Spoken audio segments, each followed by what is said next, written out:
Chennai Silks.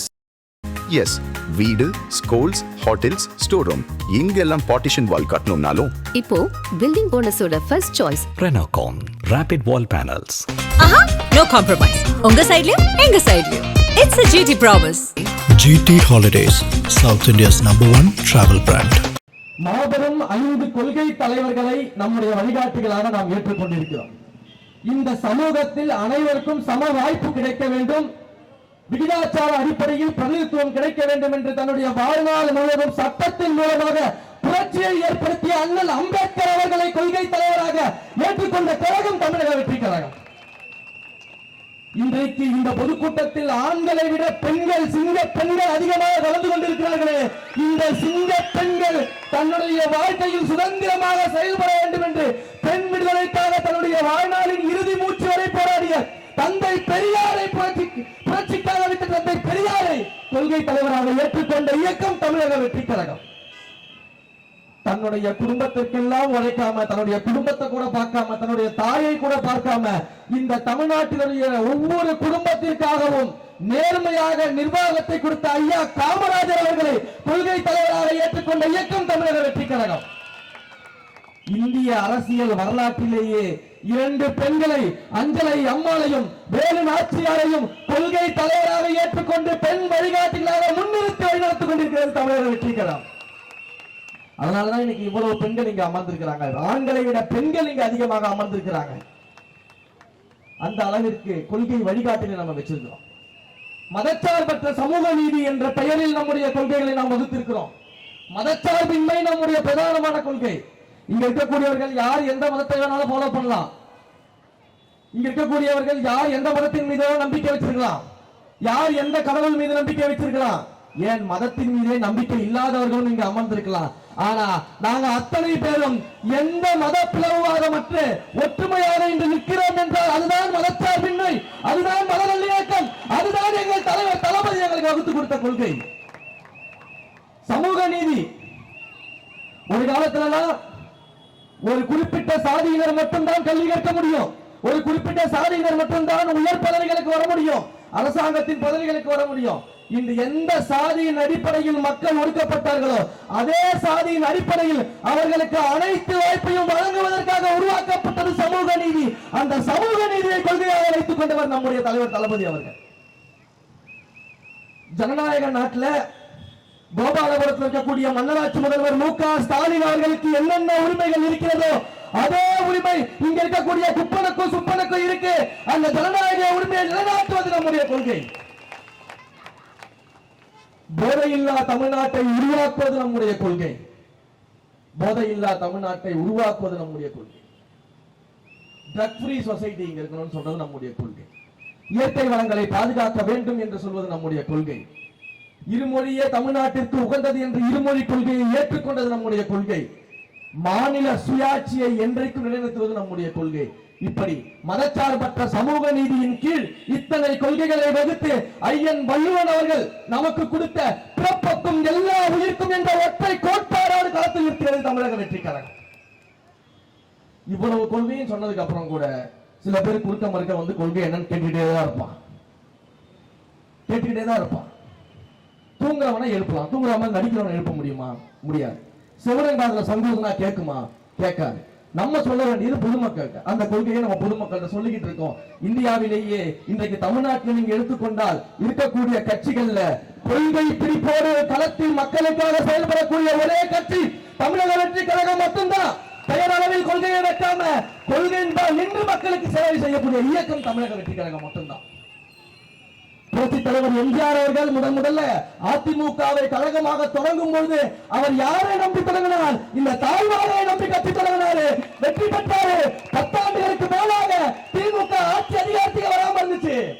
நம்முடைய தலைவர் கட்சி தொடங்கினாரு, யாரை நம்பி இருக்கிறாரு? தாய்மார்களான உங்களை நம்பி இருக்கிறாரு. 10 ஆண்டு காலம் இல்ல, பெர்மனன்ட் அதிமுகவை நீங்க வீட்டில் உட்கார இருக்கணும். பெண்களை அவ்வளவு நம்புறாரு நம்முடைய தலைவர் தளபதி அவர்கள். நாங்க நிறைய பொதுக்கூட்டங்கள்லாம் போறோம், ஊரா போயிட்டு இருக்கிறோம். அப்ப வாசுதேவன் நல்லவரும் சட்டமன்ற தொகுதி, அந்த சட்டமன்ற தொகுதியில போகும்போது நம்முடைய நிர்வாகி ஒருத்தர் பேசுறாங்க, என் வாழ்க்கையில தலைவர் அவர்களை பார்க்கறது மட்டும்தான் எனக்கு ஒரே லட்சியம். அவரை பார்த்தேன்னா நான் பிறவி பலனே அடைஞ்சிருவேன். நான் மதுரை மாநாட்டுக்கு வந்துட்டேன், எப்படியோ அடிச்சு பிடிச்சி வந்துட்டேன். ஆனா பக்கத்துல நெருங்கி போயிட்டு அந்த கூட்டத்துல கூட, ஆனா ஸ்டேஜ்ல வந்து தலைவரை பார்க்க முடியல. தலைவர் மேடையில உயரமா இருக்க இடத்துல நிக்கிறாரு, என்னால பார்க்க முடியல. நான் ஸ்டேஜுக்கு பக்கத்துல போயிட்டேன். அப்ப அத்தனை ஆண்கள் நிக்கிறாங்க, சுத்தி அத்தனை ஆண்கள் நிக்கிறாங்க. ஆனா நான் தலைவரை பார்க்க முடியலன்னு கண்கலங்கின உடனே அத்தனை ஆண்களும் அங்க இருக்கக்கூடிய அண்ணன்மார்கள் எல்லாரும் என்னைய தோல்ல நிக்க வச்சு தோல் மேல ஏற்றி தலைவரை பாருமான்னு சொன்னாங்க. அந்த அளவிற்கு பெண்களை மதிக்கக்கூடிய, பெண்களை நம்பிக்கை வைத்து இந்த அரசியல் கட்சி நடத்தி கொண்டிருக்கக்கூடிய நம்முடைய தலைவர் அவர். சிந்திச்சு பாருங்க எந்த அளவுக்கு அந்த வார்த்தைகளுடைய வலிமையை சிந்திச்சு பாருங்க. அடுத்தது நம்முடைய சேலத்துல ஒரு கூட்டம் நடந்துச்சு இப்ப சமீபத்துல. அதுல வந்து பாத்தீங்கன்னா நம்முடைய தலைவரை பார்க்க வந்த ஒரு வடமாநில தொழிலாளி, ஏற்கனவே அவருக்கு உடல் பிரச்சனைகள் இருக்கு, உடல் உபாதைகள் இருக்குது, ஹார்ட் ப்ராப்ளம் இருக்குது. அவர் அங்க தெரியாம வந்துட்டாரு. இத்தனைக்கு பாஸ் கொடுத்த நிர்வாகிகள் மட்டும்தான் கலந்துக்கணும்னு சொல்றோம்.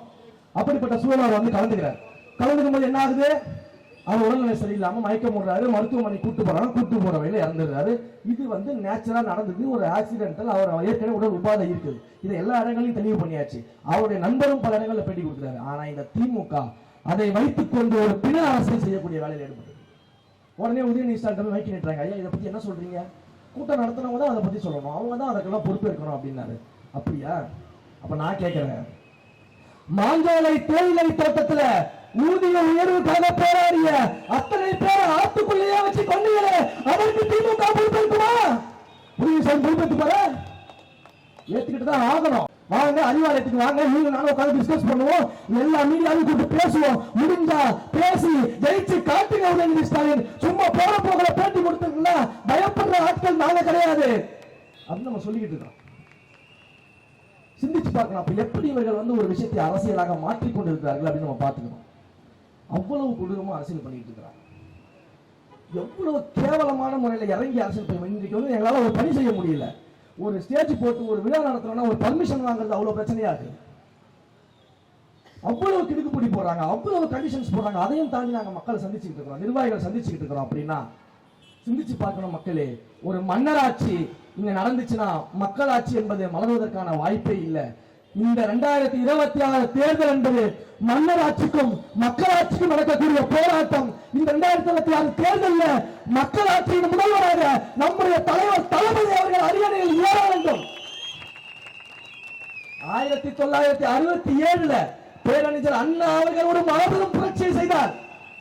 அன்றைக்கு மிகப்பெரிய இந்தியா முழுக்க ஆளக்கூடிய கட்சியாக இருந்தவர்கள், ஆட்சியாளர்களாக இருந்தவர்கள், மாநில சுயாட்சியை நசுக்கும் போது அதற்கு எதிராக, அந்த பண்ணையாட்டத்திற்கு எதிராக அண்ணா அவர்கள் ஒரு கட்சியை துவங்கி 1967 மாபெரும் வெற்றி பெற்றார். 1977 ஊழலுக்கு எதிராக அண்ணா திராவிட முன்னேற்ற கழகத்தை தொடங்கிய எம்ஜிஆர் ஊழல் மிக்க திமுக ஆட்சியை வீட்டுக்கு அனுப்பினார்.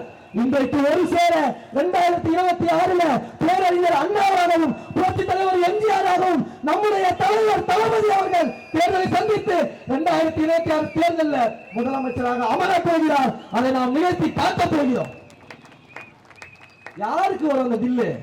கட்சி ஆரம்பிக்கும் போதே ஒரு சேர மாநில அரசியும் ஒன்றிய அரசியும் 2 ஆளும் கட்சியை எதிர்த்து தமிழ்நாட்டில் களமாடக்கூடிய ஒரே தைரியம் நம்முடைய தலைவர் அவர்களுக்கு மட்டும்தான் இருக்கு.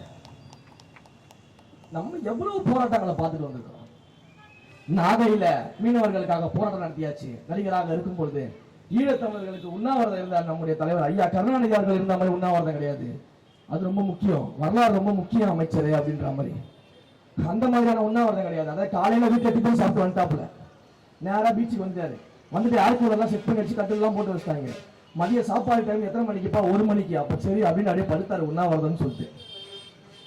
சாப்பாடு டைம் வந்த உடனே அங்க போர் நிறுத்திட்டாங்க. நான் உண்ணாவிரதத்தை முடிச்சுட்டு வீட்டுக்கு போன உண்ணாவிரதம் இல்ல, ஒரு நாள் முழுக்க ஓமாற ஈழத்தமிழர்களுக்காக உண்ணாவிரதம் இருந்தார் நம்முடைய தலைவர் அவர்கள். அன்றைக்கு உதயநிதி என்ன பண்ணிட்டு இருந்தாரு? லாலா கரசாந்தி நடிச்சிட்டு இருந்தார், டான்ஸ் ஆடிக்கிட்டு இருந்தார் லாலா கரசாந்தி பாட்டுக்கு. அப்ப இவங்க எல்லாம் நம்மை கேள்வி கேட்பதற்கு துளியும் தகுதியற்றவர்கள். இது எல்லாமே மக்களுக்கு தெரியும். உடனே எதையாவது இப்படிதான் பேசிக்கிட்டே இருப்பாங்க. அதை பத்தினா நம்ம கவலைப்படவே கூடாது.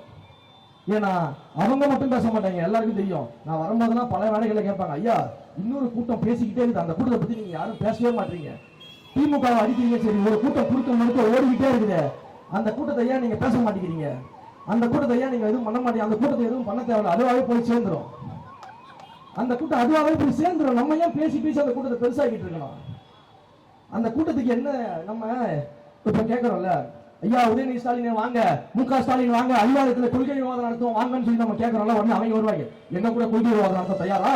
நாங்க கொள்கையை பேசுறோம், நீங்க வரீங்களா? உங்களை தான் நாங்க கூப்பிடவே இல்லையா? நான் வாங்கடா வந்து 400 ரவுடி வண்டியில ஏறினா நாங்களாம் உங்களை மதிக்கிறதே கிடையாது. உங்களுடைய லெவல் என்னன்னு எங்களுக்கு தெரியும். உங்களுடைய லெவல் என்ன? ஆமைக்கறி உண்பது, ஆமக்கறி சாப்பிடுறது, அரிசி கப்பல்ல போறது, ஆமாவோட கவுத்து போட்டு அதுல வந்து பயணம் பண்றது தண்ணியில, மான் ஊறுகாய் தயாரிக்கிறது அப்படின்னு அரிய வகை கண்டுபிடிப்பு நீங்க போயிட்டு இருக்கீங்க. நாங்க ஏங்க உங்களை டிஸ்டர்ப் பண்ண போறோம்? உங்களுக்கு எங்களுக்கு என்ன இருக்குது?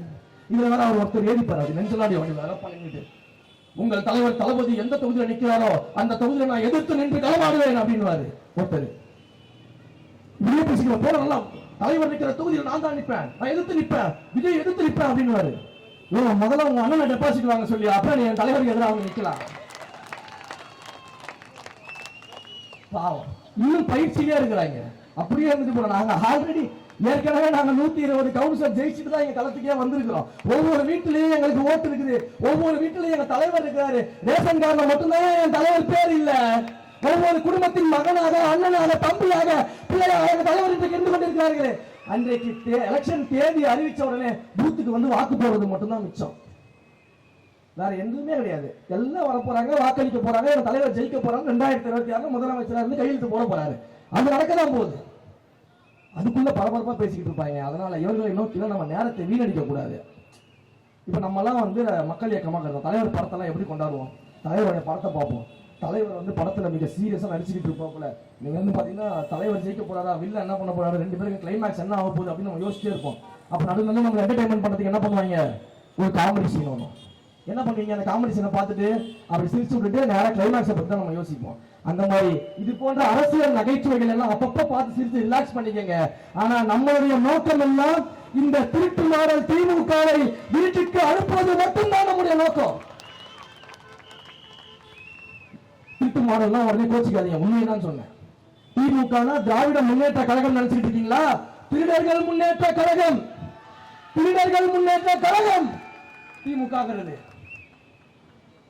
ஏன்னா நீங்க நல்லா போய் யார்கிட்ட வேணா கேட்டு பாருங்க, தமிழ்நாட்டில் எங்க கேட்டாலும் சொல்லுவாங்க, நல்லவர்கள் எல்லாம் கூட்டம் கூட்டமாக வந்து அமர்ந்திருக்கிறார்கள் என்றால், ஒரு கட்சியில் இருக்கிறார்கள் என்றால் அது தமிழக வெற்றி கழகம். மக்களை திருடுபவர்கள் எல்லாம் கூட்டம் கூட்டமாக ஒரு இடத்தில் உட்கார்ந்திருக்கிறார்கள் என்றால் அது திமுக என்னும் திருடர்கள் முன்னேற்ற கழகம். அங்க ஃபுல்லா திருடர்கள் தான் இருப்பாங்க. இங்க மட்டும்தான் மக்களுக்காக சேவை செய்யக்கூடிய எண்ணத்தில் நல்லவர்கள் இருப்பாங்க. பெண்கள் இருக்கிறாங்க, ஆண்கள் இருக்காங்க, வயதானவர்கள் இருக்காங்க, இளையவர்கள் இருக்காங்க. இது எல்லாத்தையும் தாண்டி வந்த உடனே நான் நெகிழ்ந்த ஒரு விஷயம், என்னுடைய அன்பு சகோதரரை பாருங்க. என்னோட அன்பு சகோதரர் முதல்ல உட்கார்ந்துருக்காரு, அவரை பாருங்க. அவர் மாற்றுத்திறனாளி இல்லைங்க, இந்த சமூகத்தை மாற்றும் திறனாளியாக இன்றைக்கு நீங்க அமர்ந்திருக்கிறார். அவர் என்ன நோக்கம் இருக்க போது? இந்த சம்பாதிக்கணும் வந்திருக்கிறாரா? எம்எல்ஏ ஆகணும் வந்திருக்காரா? மினிஸ்டர் ஆகணும் வந்திருக்காரா? எங்க அண்ணனுடைய முகத்திற்காக அவரை முதலமைச்சராக ஆக்க வேண்டும் என்பதற்காக உட்கார்ந்திருக்கிறார். இதுதான் தமிழக வெற்றி கழகம். திமுகவால காட்ட முடியுமா? சுகர் பேஷண்ட்டை மட்டும்தான் காட்ட முடியும். Only sugar patient, no cares, no warriors, only sugar patient DMK. அதனால தைரியமாக இருங்கள். நம்முடைய களம் மிக தெளிவாக இருக்கிறது. நம்ம தூய சக்தியாக, மக்கள் சக்தியாக, தூய சக்தி திமுகவை, பண்ணையார் களம் செய்யும் திமுகவை, மன்னராட்சி திமுகவை 2026 வீட்டுக்கு அனுப்பப்போவது உறுதி. தலைவர் முதலமைச்சர் ஆகப்போவது உறுதி. நீங்க தலைவர் முன்னாடி கடைசியா பேசும்போது நம்மள மாதிரி சின்ன பசங்க சொல்லிக்கிட்டு இருக்காங்களே, அவங்களுக்காக நீங்க தலைவர் முன்னாடி ஒரு விஷயத்த பேசுனீங்களே, அதை எங்களுடைய கூட்டத்திலையும் பேசணும். ஒரு தம்பி சொன்னாப்புல, அந்த தம்பிக்காக மட்டும் இல்ல, ஒட்டுமொத்த தமிழ்நாட்டில் இருக்கக்கூடிய இளைய சக்திகளுக்காக சொல்ற, நாமெல்லாம் ஒரு புதுரத்தம் பாய்ச்சி ஒரு தூய்மையான அரசியலை முன்னெடுக்க வரும்பொழுது இந்த கிழவர்கள் கூட்டம், முதியோர்கள் கூட்டம் நம்மளெல்லாம் பார்த்து சின்ன பசங்க தான் சொல்லும். அவர்களுக்கு நீங்க திரும்பி சொல்லுங்க, இந்த சின்ன பசங்க 2026 தேர்தலில் உங்கள் ஆட்சிக்கு முடிவுரை எழுதி எங்கள் தலைவரின் நல்லாட்சிக்கு துவக்க உரை எழுதுவோம்.